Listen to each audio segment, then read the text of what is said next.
You were my backup plan, not my dream, my girlfriend told me when I caught her with her best friend. I left without looking back and moved on with my life. 2 years later, she showed up at my wedding dressed in red, shouting that she was the real bride. I'm Elias, I'm 30 years old and I work as a physical therapist in Boston.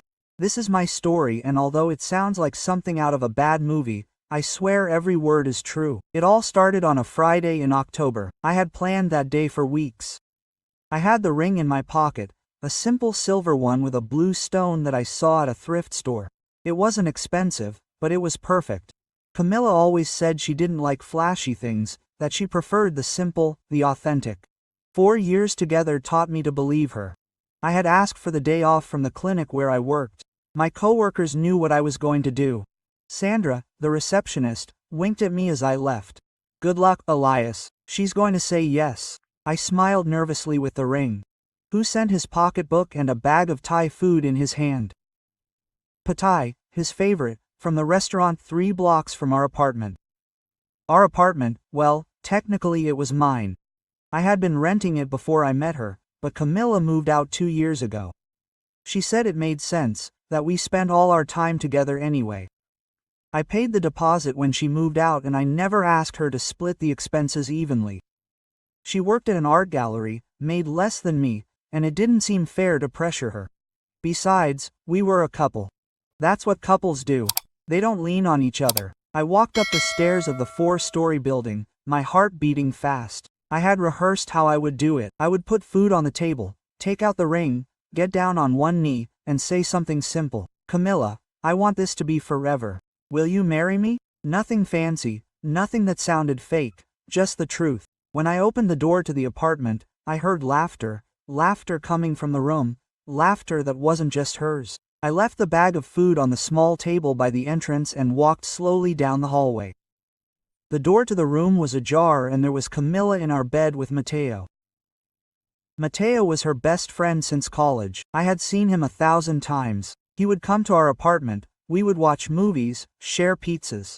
I trusted him, I trusted her, I trusted both of them. I don't know how to describe what I felt at that moment. It wasn't anger, it wasn't sadness, it was something colder, like someone had turned off a switch inside me. I stood there in the doorway watching them. She was wrapped in the blue sheet we bought together at Target.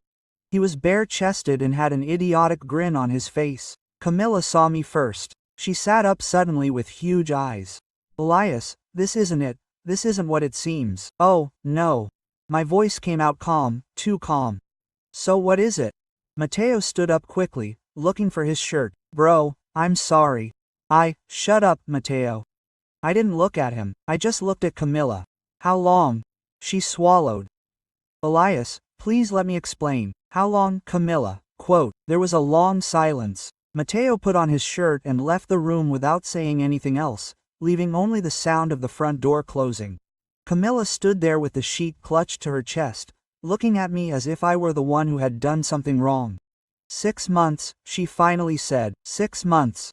Half a year. While I was planning to propose, she was with him. While I was working extra shifts to save money, she was bringing him into our bed. While I was trusting, she was lying. Why? That was all I could ask. Camilla bit her lip. I saw tears in her eyes, but they didn't move me. You were plan B, Elias. No, the dream. Mateo and I, there had always been something since college, but he wasn't ready for anything serious. And you were there. Plan B, those words cut like knives. 4 years reduced to that. I was the safe guy, the one who paid the bills, the one who was there when she needed stability, but I was never what she really wanted. I took the ring out of my pocket, put it on the nightstand, next to the lamp she picked out. You keep the apartment. I'll send for my things next week. Elias, wait, please, let's talk. No, I replied. I left the room, grabbed the bag of Thai food that was already cold, and left. I went downstairs, out into the street, and walked aimlessly for hours. Boston in October is cold, but I didn't feel a thing. I just walked with the bag in my hand, not knowing where to go. I ended up at Luis's apartment, my best friend since high school. Luis answered the door in sweats and an old t-shirt with a beer in his hand. Elias, what happened? You look like a zombie. I found her with Mateo. Luis didn't say anything, just stepped aside to let me in. I sat on his couch while he put the Thai food on plates. We ate in silence. There was nothing to say. Luis knew that if I wanted to talk, I would. And if I didn't, he would be there anyway. That night I slept on his couch. I didn't cry, I didn't scream, I just stared at the ceiling, thinking about how I had been such an idiot, how I didn't see the signs, how I had wasted 4 years with someone who had never saw it as her first choice. On Saturday morning, Luis woke me up with coffee. What are you going to do? Move out, start over. Are you going to talk to her? There's nothing to talk about. Luis nodded. And the ring, she can keep it or give it to Mateo. I don't care. For the next few days, I focused on the practical. I found a small apartment, a studio on the second floor of an old building. It was basic, with a tiny kitchen and a window that looked out onto an alley, but it was mine. I signed the lease, paid the deposit, and started moving. Camilla tried calling me multiple times. I let all the calls go to voicemail. I listened to the messages once just to confirm there wasn't a real emergency, and then I deleted them. They all said the same thing, that she was sorry, that she made a mistake, that she wanted to explain herself, that I was important to her, but she never said she loved me. She never said I was her first choice, just that she made a mistake, as if running into Mateo and ending up in bed with him was something accidental. I blocked her number. I blocked Mateo. I also blocked the mutual friends who I knew would tell everything I did. It wasn't out of anger, it was out of self-preservation. If I wanted to move forward, I had to cut off all contact. The move was quick. We didn't have much together. Most of the furniture was mine from before she arrived. I packed my clothes, my books, my computer. Luis helped me move everything into his van. Camilla wasn't there when I went to get my things. She left a note in the kitchen. I'm sorry, Elias, really. I threw it in the trash without reading it all. My new apartment was empty. I had just a mattress on the floor, a folding chair, and an unopened box. I sat in the chair that first night, staring at the blank walls, and for the first time in days I felt something. Not sadness, not just a huge void. But that void was mine and I could fill it with whatever I wanted. On Monday I went back to work. Sandra looked at me with that look that said, "Don't ask." I know, but she didn't say anything. My patients didn't know anything, and that was it, a relief. I spent the day stretching, adjusting postures, talking about injuries and recovery. It was mechanical, but it kept me busy. At lunch I got a message from an unknown number. Elias, it's Mateo. We need to talk. I blocked him without replying. There was nothing to say. He knew what he did. I knew what he did. We didn't need a conversation to confirm the obvious. Weeks passed. I bought myself cheap furniture from thrift stores, a small table, a couch that smelled a little funny but was comfortable, a floor lamp. Little by little the apartment stopped feeling like a prison and started to feel like a home. Luis came over often.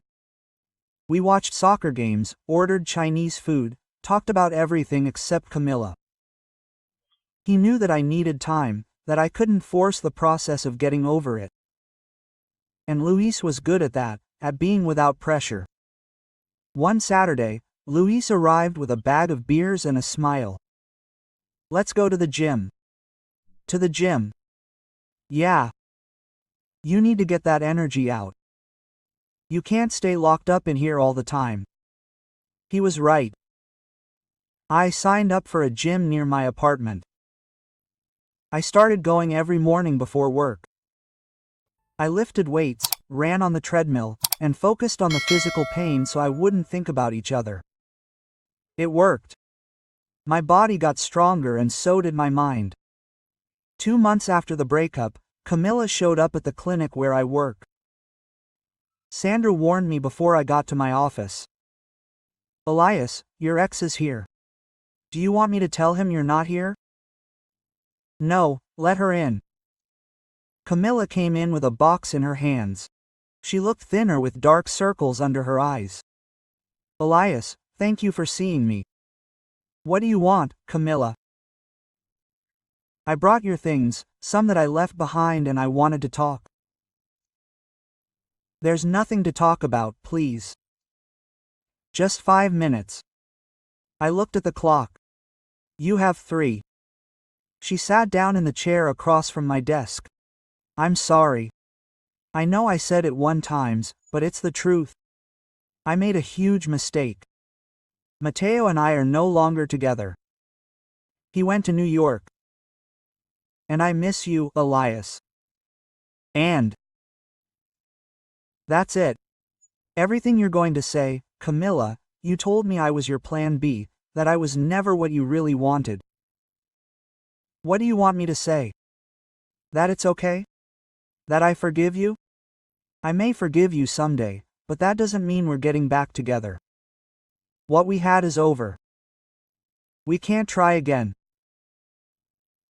No, Elias, your time is up. I have a patient in 5 minutes. She stood up with tears in her eyes, left the box on the floor and left without saying anything else. I waited for her to leave to open the box. It was nonsense. A sweatshirt of mine, a book I lent her, some photos. I threw the photos in the trash and donated the rest. That night Luis and I went to a bar. How are you feeling? He asked me, relieved. Really? Yes. It was like closing a door that I should have closed a long time ago. Luis raised his beer. Because of closed doors. Because of closed doors. The months went by. Camilla kept trying messages on social media that I ignored, posts about healing after a betrayal that was clearly aimed at me. I saw her on the street once and she changed direction when she saw me. I kept walking as if nothing had happened. It wasn't cruelty, it was self-preservation. I had learned that I didn't owe her anything, I didn't owe her forgiveness. I didn't owe her a second chance. I didn't owe her my time or my energy. All I owed myself was myself to keep moving forward. In March, 6 months after the breakup, I started to feel good. Not just good, but really good. I had lost weight, gained muscle, improved at work.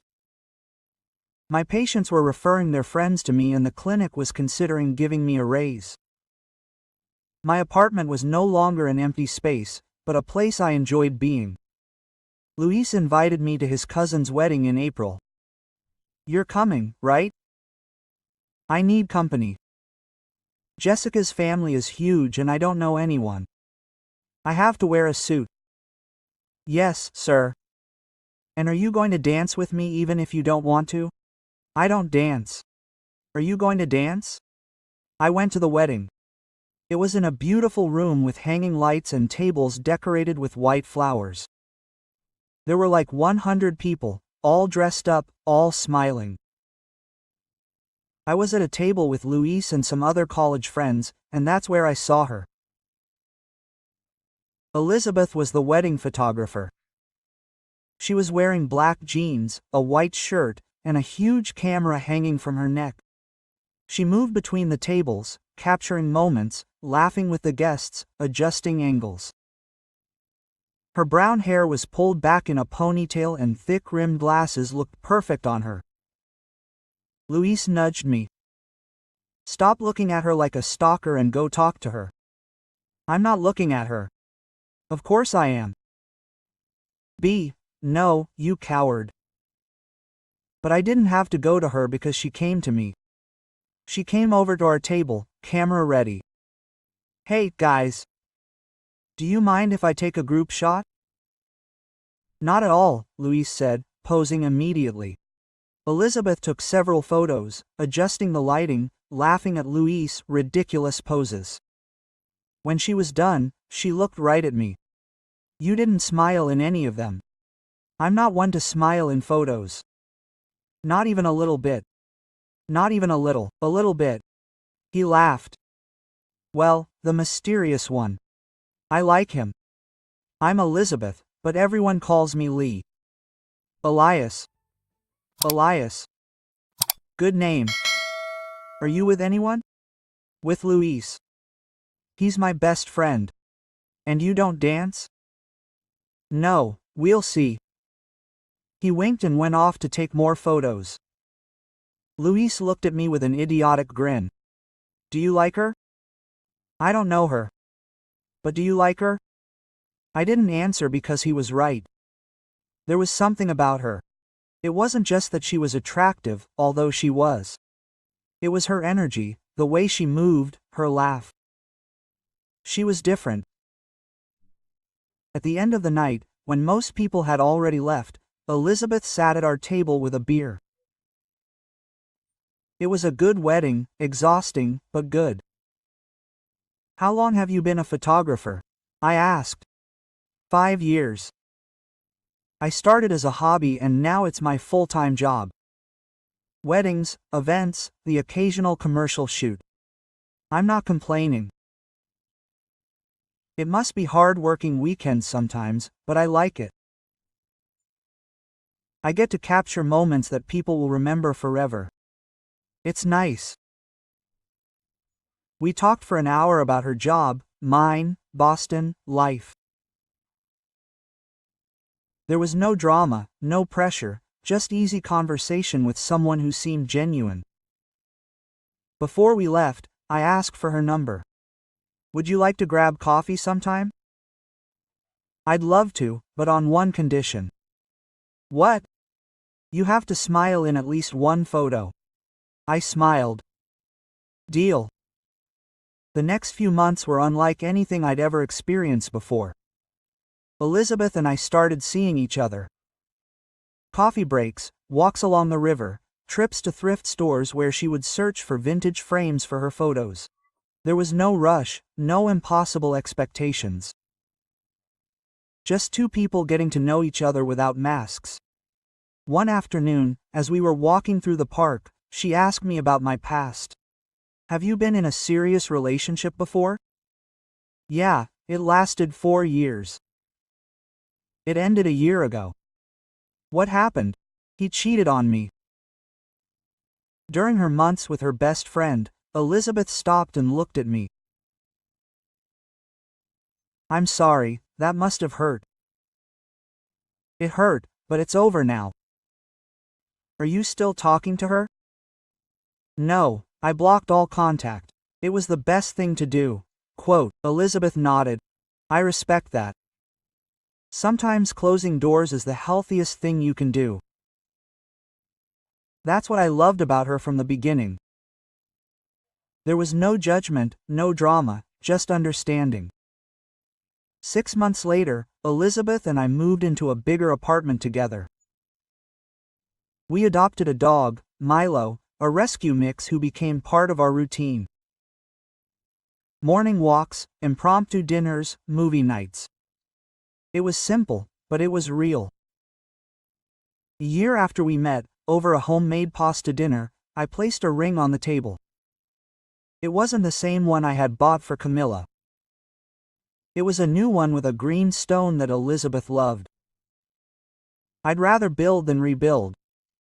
"Will you marry me?" Elizabeth smiled, her eyes filling with tears. "Yes." We planned a small wedding. 50 guests, a quiet room with natural light, simple flowers, nothing fancy, nothing fake, just us and the people who really mattered. The wedding day arrived. I was nervous, but happy. Luis was my best man. Sandra from the clinic was among the guests. Elizabeth looked beautiful in a simple ivory dress. The ceremony began. We were in the middle of taking our vows when I heard a commotion at the entrance. Shouts, quick footsteps. And then I saw her. Camilla, dressed in bright red, with her hair loose and her eyes wide open, entered the room shouting, "That ring is mine. This wedding is mine. I am the real bride." The room fell silent. Everyone turned to look at her. I just took a deep breath and looked at Elizabeth, who had one eyebrow raised and a serious expression on her face. Two security guards that we had hired just in case something like this happened, approached Camilla. She kept yelling, pointing at me, saying that I had betrayed her, that she loved me, that this was a mistake. "Ma'am, you have to go," one of the guards said. "No, I'm not leaving, Elias, please tell them this is a mistake." I didn't say anything, I just looked at her. And in that moment I didn't feel anger, or sadness, or even pity. Just indifference. Luis approached me. "Do you want me to take care of it?" "No, they're leaving now." The security guards escorted her out as she continued screaming. The police, who were also aware thanks to the restraining order I had filed months before, were waiting for her in the parking lot. I had been warned that Camilla had been asking about me, that she had been following my social media from fake accounts. That's why I took precautions. When the noise died down, the officiant looked at me. We continued. I looked at Elizabeth. She smiled and nodded. Of course I did. We finished the vows. We got married, we danced, we ate, we laughed as if nothing had happened, because for us nothing had happened. Camilla was just a shadow from the past that tried to sneak into my present, but she no longer had power over me. Months later, I received a letter from a lawyer representing Camilla. He asked for emotional closure, a meeting to talk things over, a formal apology on my part for abandoning her. I threw her in the trash without answering. Now, sitting on the balcony of our apartment, with Milo at my feet and Elizabeth focusing her camera on the city, I think about everything that happened, about how a betrayal broke me, about how I chose to rebuild myself alone, about how I found something real when I stopped looking. Peace doesn't come alone. It's one with clear boundaries and people who don't need fireworks to stay.